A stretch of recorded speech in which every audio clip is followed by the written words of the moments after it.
সাবেক প্রধানমন্ত্রী শেখ হাসিনা বিদেশ সফরে গেলে বিমান বাংলাদেশ এয়ারলাইন্সের অত্যাধুনিক উড়োজাহাজ ব্যবহার করতেন সরকারি টাকায়। দুদক বলছে, টানা ১৬ বছর ক্ষমতায় থাকাকালে জাতিসংঘের অধিবেশনে সরকার প্রধান হিসেবে যোগ দিতেন সফরসঙ্গীদের বিশাল বহর নিয়ে। দুদক জানায়, ২০১৯ থেকে ২০২৪ সাল পর্যন্ত ৫ বছরে রাষ্ট্রীয় বিমান সংস্থাটি ২৫০ কোটি টাকা ব্যয়ে ৪৮টি ভিভিআইপি ফ্লাইট পরিচালনা করেছে।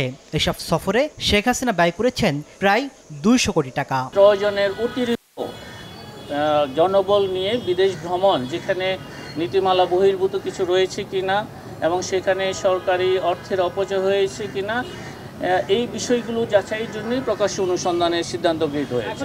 এদিকে জাতীয় স্বার্থের পরিপন্থী চুক্তির এবং সরকারি অর্থের বিনিময়ে লবিস্ট নিয়োগ করে ভারতের ত্রিপুরা, বিশ্বভারতীয় বিশ্ববিদ্যালয় এবং বেলজিয়াম থেকে ডক্টরেট ডিগ্রি নেওয়ার গোয়েন্দা তথ্য পেয়েছে দুদক, যার ভিত্তিতে ভুয়া ডক্টরেট ডিগ্রি অর্জনের কারণ খতিয়ে দেখবে সংস্থাটি। ডিগ্রি অর্জনের ক্ষেত্রে সরকারি কোনো অর্থের অপচয় হয়েছে কিনা, সরকারি অর্থের কোনো বিষয় এখানে ছিল কিনা, জাতীয় স্বার্থের পরিপন্থী কোনো চুক্তির বিনিময়ে এই ধরনের ডিগ্রি অর্জন করা হয়েছে কিনা, এই সব বিষয়গুলোই অনুসন্ধানকালে দেখা হবে। এদিন ঋণের নামে ন্যাশনাল ব্যাংক থেকে ৯১০ কোটি টাকা আত্মসাতের অভিযোগে দেশ টিভির এমডি আরিফ হাসান, শিকদার পরিবার সহ সংশ্লিষ্টদের বিরুদ্ধে ৪টি মামলা করেছে দুদক।